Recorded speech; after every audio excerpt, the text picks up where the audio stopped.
Hello everyone, welcome to study time with new informative video. UP triple SC से जो junior assistant 55-12 वाली vacancy आई थी और इसके साथ साथ 32-84 वाली, इसके पहले 12-62 वाली कंप्लीट हो गई। तो 55-12 वाले की टाइपिंग डेट आ गई है और 23 नवंबर से आपकी जो टाइपिंग है वो होनी है। और जो लोग क्वालिफाई हो गए हैं इसमें टाइपिंग के लिए तो वो लोग अच्छे से लगे होंगे।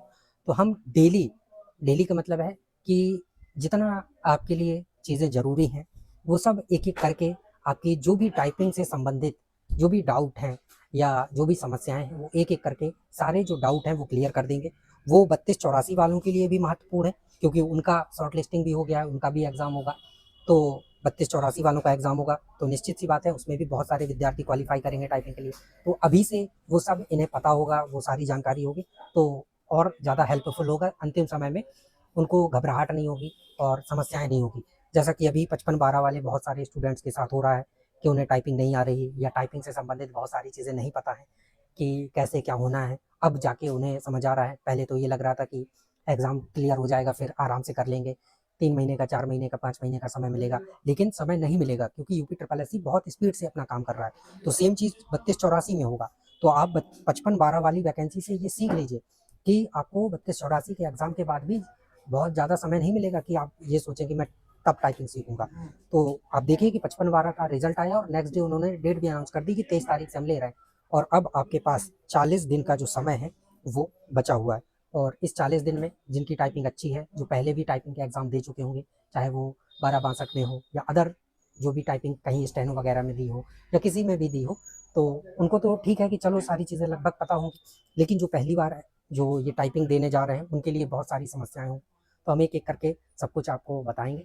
तो इस वीडियो में हम आपको जो जानकारी देने वाले हैं वो ये देने वाले हैं कि वहाँ पे जो टाइपिंग से संबंधित बेसिक इन्फॉर्मेशन है वो आपको पता होनी चाहिए कि कितने कितने मिनट की टाइपिंग होगी, कैसे क्या टाइपिंग करना है, वो सारी चीज़ें। हालांकि हो सकता है कि आप में से ज़्यादातर को ये सारी चीज़ें पता हो, लेकिन बहुत सारे ऐसे नए विद्यार्थी हैं जिन्हें ये जानकारी नहीं होगी। तो हम यहाँ पे बात करने वाले हैं कि जो टाइपिंग होगी वो किस अनुसार होगी, कैसे क्या उसमें एरर वगैरह, ये सारी चीज़ें। ठीक है, तो सबसे पहले बात करें तो टाइपिंग आपकी दोनों होनी है, हिंदी और इंग्लिश। ठीक है, दोनों टाइपिंग होनी है। ये भी 5 मिनट की होनी है और ये भी 5 मिनट की होनी है। पहले आपकी इंग्लिश टाइपिंग वहाँ पे जब करेंगे तो पहले इंग्लिश टाइपिंग होगी, इसके बाद आपको 2 मिनट, 3 मिनट या 5 मिनट का जो गैप है वो मिलेगा। इसके बाद हिंदी टाइपिंग जो है वो होगी। हिंदी में आपसे 25 वर्ड पर मिनट की स्पीड मांगी है और इंग्लिश में आपसे 30 वर्ड पर मिनट की स्पीड जो है वो मांगी हुई है। ठीक है, मैं यहाँ पे ये नहीं कहूँगा कि आपको टाइपिंग नहीं आती है आप ये करिए वो करिए। आप नहीं आती है तो सीखिए अगर सिलेक्शन लेना है। ठीक है, ये चीज़ें बेसिक चीज़ें हैं जो आपको पता होनी चाहिए। हो सकता है ना जानकारी हो, इसलिए यहाँ पे बता दे रहे हैं। अगर जानकारी है तब भी समझ लीजिए ताकि माइंड में सारी चीज़ें क्लियर रहें। इसके बाद 25 वर्ड पर मिनट की टाइपिंग हिंदी में है और इंग्लिश में 30 वर्ड पर मिनट की है। अब जो आरटीआई के माध्यम से जानकारी निकली थी कि जो टाइपिंग हुई तो उसमें बहुत सारे बच्चे फेल भी हुए। तो आखिरकार किस वजह से फेल हुए, क्या टाइपिंग में किस प्रकार से काउंटिंग की गई, क्या चीज़ें कैसी रहीं, क्योंकि नेगेटिव मार्किंग कैसी थी। क्योंकि क्या होता है कि आपसे स्पीड तो 25 की मांगी गई, यहाँ 30 की मांगी गई, लेकिन कुछ वर्ड छोटे होते हैं। जैसे मान लीजिए इंग्लिश टाइपिंग का एग्जाम्पल ले लेते हैं, एंड है तो इसको क्या वर्ड मानेंगे। और कहीं कोई वर्ड बड़ा लेंदी है, मान लीजिए मैनिफेस्टेशन है ना, तो अब इसकी स्पेलिंग तो कम से कम 7-8 अक्षर की हो जाएगी, वर्ड की उसकी लेटर्स की हो जाएगी। तो फिर उसको एक वर्ड मानिए, तो ये तो नाइंसाफ़ी है। मान लीजिए किसी के में ऐसा पैराग्राफ आ गया जिसमें वर्ड बहुत लेंदी लेंदी हुई, तो उसको तो बहुत ज़्यादा टाइप करने पड़ेंगे, वर्ड टाइपिंग ज़्यादा करनी पड़ेगी। और किसी के में अगर शॉर्ट शॉर्ट वर्ड आए कि एंड ज़्यादा यूज़ हो रहा है, टू ज़्यादा यूज़ हो रहा है, किसी के में इन ज़्यादा यूज़, मतलब ऐसे करके सेम चीज़ हिंदी में भी आप समझ लीजिएगा कि में ज़्यादा यूज़ हो रहा है, के और कुछ वर्ड ऐसे आ गए जो कठिन है या बड़े हैं, जिनमें ज़्यादा टाइप करना है, समय ज़्यादा लग रहा है, तो फिर तो ये तो नाइंसाफ़ी होगी। तो आरटीआई के माध्यम से जो जानकारी मिली है वो आपको यहाँ पे बताई जा रही है कि उन्होंने किस प्रकार से जो आपकी टाइपिंग है उसको माना है, कि किस प्रकार से आपका जो कहेंगे कि चेक है वो किया गया है। तो देखिए टाइपिंग की स्पीड तो सेम ही है जो बताया आपको इंग्लिश और हिंदी में 25 और 30 के हिसाब से। जो इन्होंने इन वर्ड के हिसाब से जो बताया है कि जो टाइपिंग आपको करनी है वो 25 की स्पीड हिंदी में करनी है, तो 5 मिनट की टाइपिंग है तो ये होते हैं टोटल आपकी 125 वर्ड, यानी कि 125 वर्ड टाइप करने। लेकिन इन्होंने साथ में यहाँ ये भी कहा है कि हमने 5 की स्ट्रोक का मतलब होता है कि आपने 5 बटन दबाए, 5 बटन दबाए हैं। यानी कि जैसे आपका कोई भी वर्ड था, जैसे कि राइट वर्ड है, RIGHT। तो इसको एक वर्ड उन्होंने मान लिया, 5 की स्ट्रोक। अगर एस भी है तो ये टी तक एक वर्ड है, फिर एस से दूसरा, 5-5 करके मान लीजिए कि उन्होंने ऐसा माना है। अगर कहीं इनका यूज़ हुआ है तो ये ऐसा नहीं कि इनको वर्ड ही नहीं माना जाएगा, इसके 2 अक्षर ये गिन लिए जाएंगे और फिर आगे इसका ऐसे लिया जाएगा। ऐसे करके आप लोग ये समझ गए होंगे। तो इन्होंने बोला है कि हमने की स्ट्रोक के हिसाब से जो इस टाइपिंग की स्पीड है वो मानी है, यानी कि वर्ड को माना है। तो यहाँ पे टोटल 125 वर्ड करने थे, तो 5 वर्ड जो लेटर है, अक्षर का है हिंदी में, तो उसके हिसाब से ये टोटल होते हैं 625। यानी कि आपको 5 मिनट में कुल 625 की स्ट्रोक करने हैं। ये कम से कम है, ज़्यादा मतलब कुल मिला के बात इतनी है कि आपको टाइपिंग करते ही रहना है जब तक 5 मिनट कंप्लीट ना हो जाए या उसमें समय समाप्ति की घोषणा ना आ जाए। अमिताभ बच्चन जैसे तो नहीं आए, ठीक है। ये हिंदी की बात हो रही है। तो ये चीज़ें हैं और आप करते जाएंगे, लेकिन एक चीज़ का ध्यान रखना है कि आप उसमें स्पेस दबाते हैं, ठीक है।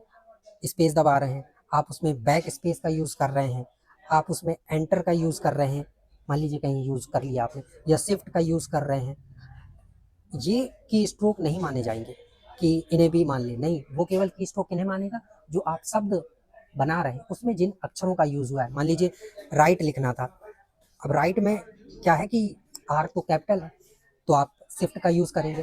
तो शिफ्ट का यूज़ करेंगे तो क्या शिफ्ट भी काउंट होगा? नहीं, शिफ्ट काउंट नहीं करेंगे, वो केवल ये राइट को 5 मानेंगे, ठीक है। तो ये चीज़ें हैं, तो ये आपको पता होना चाहिए। तो ये चीज़ है कि इस हिसाब से जो सारी चीज़ें हैं वो आपकी काउंट होगी 5 वर्ड के हिसाब से। तो टोटल 625 का जो की स्ट्रोक है वो आपका यहाँ पे माना जाएगा, ठीक है। ये आप बेहतर तरीके से समझ गए होंगे। अभी हम इंग्लिश के बारे में भी ऐसे ही सेम चर्चा करेंगे। अब यहाँ पे इन्होंने एक चीज़ और बोली है कि आपकी 5 गलतियाँ माफ़ होंगी, यानी कि 5 मिनट में 5 गलतियाँ आप कर सकते हैं, माफ़ होंगी। यानी कि आगे अगर जो भी टाइप करेंगे वो सब उसमें काउंट किया जाएगा, लेकिन जो 5 गलतियाँ आप कर रहे हैं वो काउंट नहीं की जाएंगी और उनका कोई नंबर भी वैसा निगेटिव नहीं किया जाएगा। लेकिन 5 के ऊपर जितनी गलतियाँ करेंगे, अगर एक भी गलती आपने कर दी, एक गलती कर दी, तो फिर आपका जो कट है वो 5 वर्ड एक्स्ट्रा कट कर दिए जाएंगे। यानी कि ये बहुत बड़ी नेगेटिव मार्किंग जो है वो की जा रही है। सेम चीज़ रहती है इंग्लिश टाइपिंग में, जो आपकी 5 मिनट की इंग्लिश टाइपिंग होगी, सेम चीज़ उसमें भी रहेगी। बस इसमें ये अंतर है कि 30 की स्पीड आपसे मांगी गई है जो इंग्लिश टाइपिंग है, तो इसमें भी वही 5 का जो अनुपात है, कहें औसत है, एवरेज है, वो लगाया गया है कि 5 की स्ट्रोक पे आपका एक वर्ड मान लिया जाएगा। तो यहाँ पे 30 की स्पीड मांगी गई है, तो 5 मिनट की आपकी टाइपिंग होनी है तो 150 होता है, और इसमें 5 की स्ट्रोक के हिसाब से 750 यानी कि कीवर्ड आप टाइप करते हैं तो आपका टाइपिंग क्वालिफाई माना जाएगा इसमें। तो ये इस हिसाब से है। और यहाँ पे ऐसा नहीं होगा कि बड़े वर्ड और छोटे वर्ड, इनमें क्या चीज़ें होंगी कि 3 का वर्ड है, 3 लेटर है मान लीजिए एंड, तो इसे भी एक वर्ड माना जाए। और मान लीजिए वैसे आपको ऑप्शन बताया था पहले कि मैनिफेस्टेशन है ना, या और भी कोई वर्ड है तो उसे भी जैसे कैंडिडेट ही है तो उसे भी आप एक वर्ड माने। तो ये यहाँ पे इन्होंने एवरेज कर दिया कि 5 की स्ट्रोक को एक वर्ड जो है वो मानेंगे, हिंदी में भी और इंग्लिश में भी।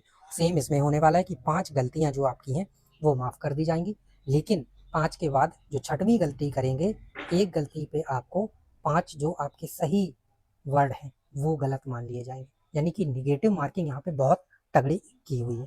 तो आपको ये ध्यान रखना है कि गलतियाँ ना हो। जहाँ एक तो जब आप टाइपिंग अच्छे से करने लगेंगे तो आप खुद समझ जाएंगे कि ये वर्ड मुझसे टाइप हुआ है, तो तुरंत बैक स्पेस करके आप सही कर लीजिए उसको। वहाँ पे सारी चीज़ें आपको शो होंगी, सब कुछ होगा, ठीक है। तो आप लोग घबराइएगा मत, जो कैलकुलेशन होनी है, कैसे क्या होगा, वो सब चीज़ें यहाँ पे डिटेल से आपको बता दी गई हैं। तो ऐसे ही हम थोड़ी थोड़ी जो चीज़ें हैं वो आपको बताते चलेंगे। आप अपना टाइपिंग में प्रैक्टिस करते चलिए। एक ही वीडियो में सारी इन्फॉर्मेशन ए से जेड तक देना कह सकते हैं कि संभव तो है, लेकिन वो बहुत लंबी वीडियो हो जाएगी।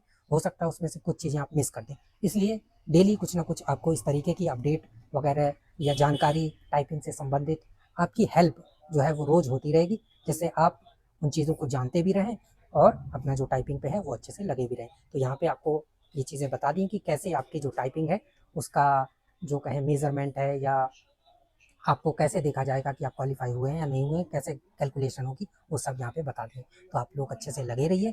धन्यवाद। अगर आपकी और कोई क्वेरी एंड क्वेश्चंस हैं तो आप कमेंट सेक्शन में पूछ सकते हैं।